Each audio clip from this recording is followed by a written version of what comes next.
Jangan lupa like, komen, dan subscribe channel YouTube TVRI Bengkulu, serta nyalakan lonceng notifikasinya.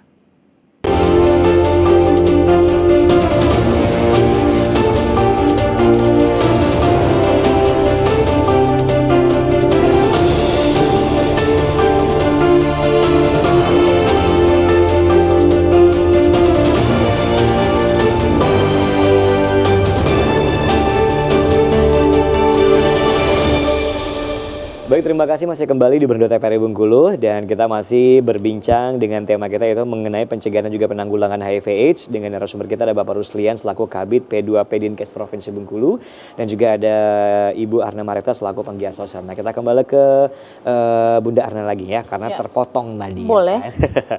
Baik, nah untuk Bunda Arna Mareta sendiri, nah kenapa sampai bisa tergerak dalam kasus-kasus dari HIV/AIDS ini sendiri, Bunda?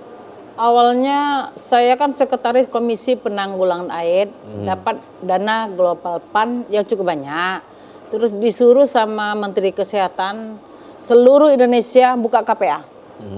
Ketuanya gubernur, sekretarisnya KPA. saya, Apa KPA, Komisi Penanggulangan AIDS, Oke. Provinsi Bengkulu. Wakilnya kepala dinas. Dibuka sama nasional, tidak ada satupun daerah yang terbebas dari HIV. Darurat sifatnya. Jadi oleh Bapak Agus Rin, siap tempur katanya. Oke. Jadi saya berpikir, kalau pemerintah terus mana mungkin kayak Pak Ruslian mau masuk tempat-tempat pelacuran, tempat-tempat geng, nggak mungkin. Dan mereka tidak ada jangkauan. Sebab anak-anak nakal itu lihat orang bersepatu mengkilat ini, mereka lari. Nah, Jadi berarti kita harus masuk ke dalamnya. Masuk sebagai mereka. Tapi jangan sampai ikut di dalamnya. Nggak bisa. Ya. Kita Oke, betulkan. baik. Jadi itu apa? Saya dirikanlah bahaya ini kalau nggak dibayangi dengan anak-anak sendiri, masuk dengan anak sendiri. Lahirlah Komisi Penanggulangan AIDS itu ada duta HIV-nya. Duta HIV-nya sampai 200 dari tahun 2010. Berapa itu anak-anak saya itu? Minimal dari mereka itu jangan sampai HIV. Dari mereka itu sendiri 200 jangan sampai HIV.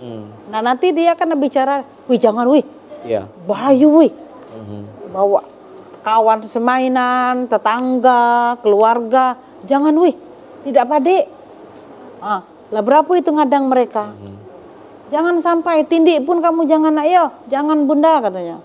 Tidak mungkin. Oke.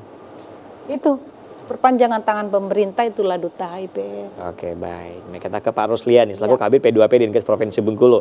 Nah, selaku Kabid P2P Dinkes Provinsi Bengkulu nih Pak, sulit nggak sih atau susah nggak sih dalam penanganan dan juga penanggulangan dari HIV/AIDS ini sendiri di Kota Bengkulu khususnya Pak? Ya, untuk penanganan ya sulitnya itu dalam penjangkauan. Seperti yang disampaikan Ayunda Ana tadi, ya kita menjangkau populasi kunci itu ya, yang terutama populasi kunci LSL dan pekerja seks komersil. Jadi kita sulit menjangkau karena untuk pemeriksaan atau screening ya. Tapi teman-teman kita di Puskesmas, alhamdulillah Kota Bengkulu ini tahun ini sudah 8.000 lebih yang di screening dan ditemukan 90 orang yang positif. Puskesmas Kandang, ya, Puskesmas Betungan dan Puskesmas Penurunan itu melakukan ke tempat-tempat yang memang mereka ketahui ya sebagai lokasi populasi kunci tersebut. Nah, jadi sulitnya di dalam penjangkauan. Nah, kalau sudah kemudian mengarahkan orang-orang yang sudah positif untuk melakukan mulai pengobatan, itu sulitnya karena mereka perlu pengertian. Nah, kemudian mereka itu menganggap masih menutup diri ya. Dia sudah ditemukan positif, tapi untuk menganjurkan mereka untuk berobat tidak bisa kita paksa kan. Betul. Harus sukarela. Jadi harus kita anjurkan. Nah, di dalam menganjurkan itu mungkin kita tidak bisa sendiri ya, perlu bersama-sama komunitas mereka ya untuk mendorong dia mulai pengobatan begitu. Oke, nah dari pihak Dinkes sendiri mungkin sempat nggak sih seperti sebelum adanya komunitas, sebelum adanya pesona dan lain sebagainya, itu sempat masuk ke dalam hal-hal yang seperti itu tidak Pak dalam pencegahan dan juga penanggulangan HIV/AIDS ini sendiri dahulunya? Masuk dulu. Ya, kalau Dinkes itu memiliki program pencegahan dan penanggulangan penyakit menular ya. Salah satunya HIV/AIDS dalam hal ini masuk dalam IMS, infeksi menular seksual. Nah, itu programnya adalah pencegahan tadi yang kami sampaikan dengan cara ya edukasi kepada masyarakat, kemudian melakukan penyuluhan dan ya kondom memang dulu dipergunakan untuk pertama untuk keluarga berencana ya, tapi seiring waktu kondom ini digunakan untuk pencegahan HIV/AIDS juga. Oke, baik. Nah, jadi untuk 2030 itu sudah ditargetkan oleh Kementerian Kesehatan kita itu 3-0 ya. Apa itu? 3-0 itu zero pertamanya itu tidak ada penularan baru di tahun 2030 nanti.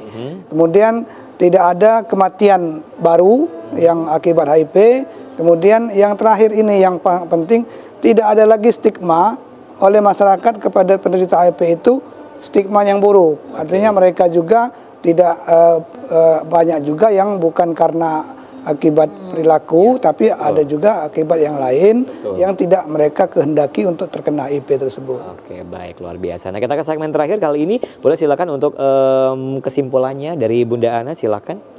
Baik, untuk seluruh masyarakat ya, harap berhati-hati, ya, harap berhati-hati terhadap penularan HIV/AIDS, karena bisa saja Anda terinfeksi.